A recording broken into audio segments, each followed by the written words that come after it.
Hello students, welcome to daily AIA PGET practice questions organized by Apt Ayurveda classes. Daily, you are given target of 10 questions and the time limit is 15 minutes.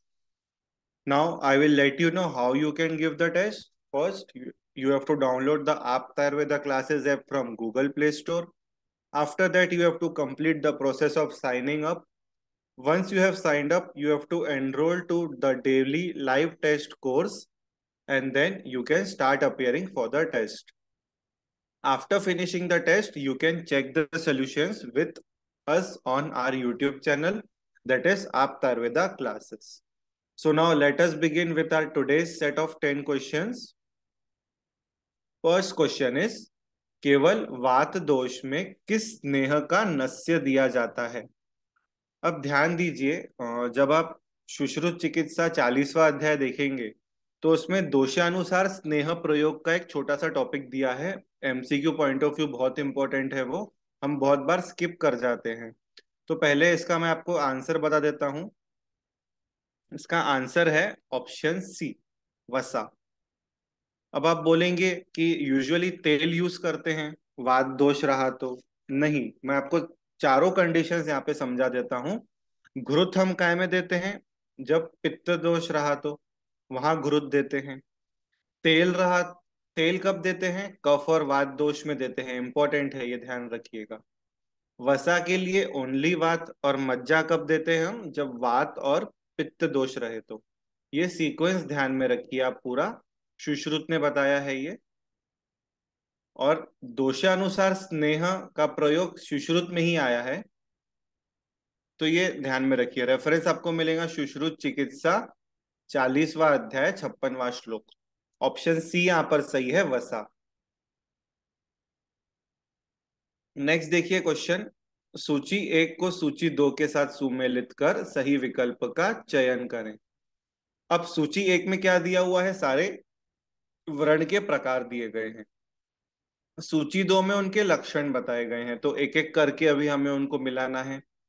सबसे पहले देखिए क्या है, रोहती व्रण। रोहती व्रण का लक्षण क्या है? रोहती व्रण का लक्षण है कपोत वर्ण प्रतिमा। ये यहाँ पे ए आ जाएगा, ठीक है। नेक्स्ट, शुद्ध व्रण। शुद्ध व्रण का लक्षण क्या बताया गया है? शुद्ध व्रण का लक्षण बताया गया है शाव ओष्ठ पीड़िका सम, तो यहाँ बी आ जाएगा। और सम्यक रूढ़ वर्ण, इसका लक्षण बताया गया है त्वक सवर्ण समतल। ठीक है, सम सम याद रखो, सम्यक और ये समतल। इस तरह से ये हो गया अपना क्रम। तो बी का क्या है, सब सॉरी, ए का क्या है? 2, बी का 3, सी का 1। A2, B3 and C1, B option यहाँ पे सही आएगा।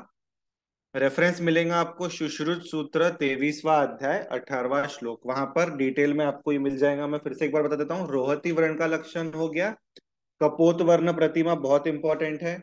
नेक्स्ट, शुद्ध वर्ण का श्याव ओष्ठ पीड़िका सम।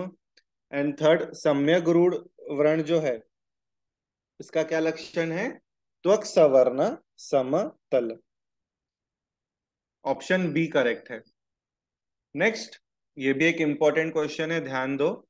षड्विधो ही रोगा नाम विज्ञानोपाय, उक्त कथन का संदर्भ किस अध्याय में मिलता है? आयुर्वेद इतिहास का ये क्वेश्चन है। अध्याय के नाम क्या है? ऑप्शन ए वेदोत्पत्ति अध्याय, ऑप्शन बी शिष्योपनयनीय अध्याय, ऑप्शन सी अग्रोपहरणीय अध्याय एंड ऑप्शन डी विशिखानु प्रवेश अध्याय।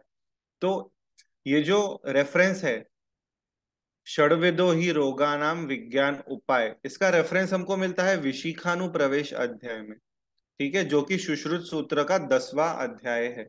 अब ये कोटेशन क्या कहता है कि रोग विज्ञान को जानने के जो उपाय गए हैं, उपाय बताए गए हैं, वो 6 हैं। कौन कौन से हैं?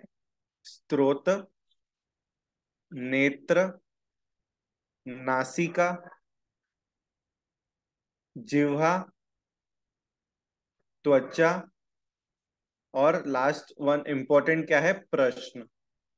इस तरह से ये जो 6 उपाय बताए गए हैं, ये रोग विज्ञान को जानने के उपाय हैं, ठीक है। इसमें से प्रश्न इंपॉर्टेंट है, तो ये एक रेफरेंस आपको कहाँ मिलेगा? विशिखानु प्रवेश अध्याय में। ऑप्शन डी करेक्ट है यहाँ पर। नेक्स्ट, फोर्थ क्वेश्चन, सुश्रुत अनुसार स्त्री में किस समय पुंसवन संस्कार करना चाहिए? ऑप्शन है ए व्यक्ति भाव गर्भावस्था, ऑप्शन बी अलब्ध गर्भाया, ऑप्शन सी लब्ध गर्भाया, ऑप्शन डी प्रसवोत्सुका। तो सुश्रुत ने जो बताया है दैट इज ऑप्शन सी लब्ध गर्भाया। इंपॉर्टेंट है ये क्वेश्चन, ध्यान रखिए। लब्ध गर्भाया यानी क्या? जब गर्भ रह जाए तब हमें पुंसवन संस्कार करना चाहिए, ऐसा सुश्रुत का मत है। रेफरेंस मिलेगा आपको सुश्रुत शारीर दूसरा अध्याय 34वां श्लोक। ऑप्शन सी लब्ध गर्भाया is correct here. Next, identify the image given below. अब देखिए स्टूडेंट्स, अभी अपना एआईपीजीटी में पैटर्न क्या चेंज हुआ है थोड़ा। आप अगर पिछले लास्ट के दो आपने एआईपीजीटी के क्वेश्चंस सॉल्व किए होंगे क्वेश्चन पेपर्स, तो उसमें इमेज बेस्ड क्वेश्चंस भी आपको दिखेंगे बहुत जगह पर। ठीक है, तो इसलिए हमने ये शुरू किया है कि आपको इमेज बेस्ड क्वेश्चंस की भी प्रैक्टिस कराई जाए, so you get use to it, exam में जाके आपको कुछ नयापन नहीं लगे। ठीक है, तो ये जो इमेज आप देख रहे हैं, ऑप्शन ए क्या है? Centella asiatica, option B Matricaria chamomilla, option C Daucus carota, option D allium sativum. अब ये जो इमेज है इसका राइट आंसर है D, allium sativum. Allium sativum means क्या होता है? रसोन को हम कहते हैं। रसोन का यह बॉटनिकल नाम या लैटिन नाम आप बोल सकते हैं। फैमिली कौन सी है रसोन की? फैमिली भी पता होना जरूरी है, फैमिली इज लिलियेसी। तो ये ध्यान में रखिए आप। ठीक है, और इसमें क्या रहता है? इसका जो कंद रहता है, कंद कैसा रहता है? वो श्वेताभ रहता है या फिर रक्ताभ रहता है? जैसे आप देख रहे हैं रक्त श्वेताभ रहता है, ऐसा ध्यान में रखो आप। तो ये उसका एक डिस्टिंग्विशिंग फीचर है। इसको गार्लिक भी बोलते हैं हम डे टू डे टर्म्स में। तो यहाँ ये जो इमेज है इसका राइट आंसर है option D, allium sativum. Next, question number 6, Sushruta अनुसार शिशु का नामकरण किस वय में किया जाना चाहिए? नामकरण संस्कार सुश्रुत ने कब बताया है? ऑप्शन देख लेते हैं। ऑप्शन ए इस जन्म के प्रथम दिन पर, ऑप्शन बी जन्म के 100वें दिन पर, ऑप्शन सी जन्म के 101वें दिन पर, और ऑप्शन डी जन्म के 10वें दिन पर। तो सुश्रुत ने नामकरण संस्कार कब बताया है? जन्म के 10वें दिन पर बताया है। Very very important question.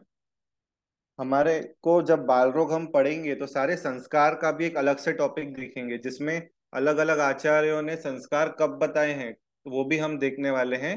तो यहाँ ऑप्शन डी करेक्ट है, जन्म के 10वें दिन पर सुश्रुत ने बताया है। रेफरेंस आपको दिया गया है सुश्रुत शारीर 10वां अध्याय 27वां श्लोक। Option D is correct here. Next, अलर्क विष के लिए प्रयुक्त द्रव्य है। अब अलर्क विष यानी जो क्या बोलते हैं दिया हुआ है सुश्रुत कल्प में, उसमें एक स्पेसिफिक जिसको बोलते हैं डीओसी मतलब ड्रग ऑफ चॉइस। क्वेश्चन का है अलर्क विष के लिए जो ड्रग ऑफ चॉइस है वो कौन सा है? ऑप्शन देख लेते हैं। ऑप्शन ए शंख पुष्पी, ऑप्शन बी शरपुंखा, ऑप्शन सी शिग्रु, ऑप्शन डी जटामासी। तो ध्यान दीजिए, इसका आंसर है बी शरपुंखा। Very very important question. अलर्क विष का ड्रग ऑफ चॉइस है शरपुंखा। शंख पुष्पी और शरपुंखा में बहुत बार स्टूडेंट्स को कंफ्यूजन होता है, बट ध्यान में रखिए आंसर शरपुंखा दिया हुआ है। रेफरेंस आपको मिलेगा सुश्रुत कल्प 7वां अध्याय 53वां श्लोक। बी शरपुंखा इज करेक्ट। नेक्स्ट, सुश्रुत अनुसार निम्न में से औपसर्गिक रोग नहीं है। ध्यान से पढ़िएगा क्वेश्चन, जहां पर भी सिवाय या फिर निषिद्ध है या फिर नहीं है, ऐसे क्वेश्चंस को ध्यान से पढ़ना चाहिए कभी भी, बिकॉज हम जल्दी जल्दी में गलत आंसर टिक कर देते हैं। तो औपसर्गिक रोग कौन कौन से हैं जो सुश्रुत ने बताए हैं? कुष्ठ, ज्वर, शोष और नेत्र अभिषंद। ये चार सुश्रुत में औपसर्गिक रोग बताए गए हैं, कुष्ठ निदान अध्याय में बताए हैं।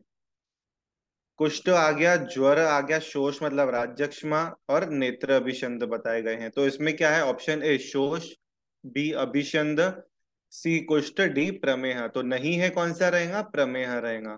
प्रमेह को औपसर्गिक रोग नहीं कहा है। औपसर्गिक यानी संक्रामक रोग जो रहते हैं। ठीक है, तो वहां उसका श्लोक भी दिया हुआ है, प्रसंगात गात्र संस्पर्शात निश्वासात सह भोजनात्। वो श्लोक भी आप जाके देख सकते हैं। उसके हेतु भी बताए गए हैं औपसर्गिक रोग के, और चार औपसर्गिक रोग कौन से हैं वो भी बताया गया है। रेफरेंस है सुश्रुत निदान 5वां अध्याय 33वां श्लोक। Option D is correct. पेया को किस पात्र में रखकर परोसा जाना चाहिए? अब ध्यान दीजिए कि क्या बोलते हैं यहाँ पे, पेया के पात्र भी बताए गए हैं। तो इसका राइट आंसर क्या है? रजत। पेया को रजत के पात्र में रखकर परोसना चाहिए, ये इंपॉर्टेंट क्वेश्चन है, पता होना चाहिए अपने को। ठीक है। रजत के पात्र में रखकर पेया को परोसते हैं। स्वर्ण नहीं है, ताम्र नहीं है, और कांस्य नहीं है।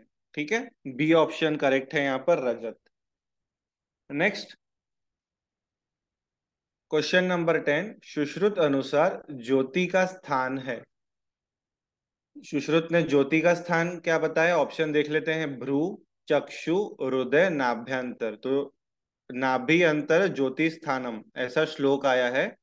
इसका आंसर क्या है? डी, नाभ्य अंतर। रेफरेंस मिलेगा आपको सुश्रुत शारीर 4था अध्याय 57वां श्लोक। ठीक है। नाभि अंतर को ज्योति का स्थान बताया है सुश्रुत ने। ऑप्शन डी यहाँ पर करेक्ट है। So thank you students.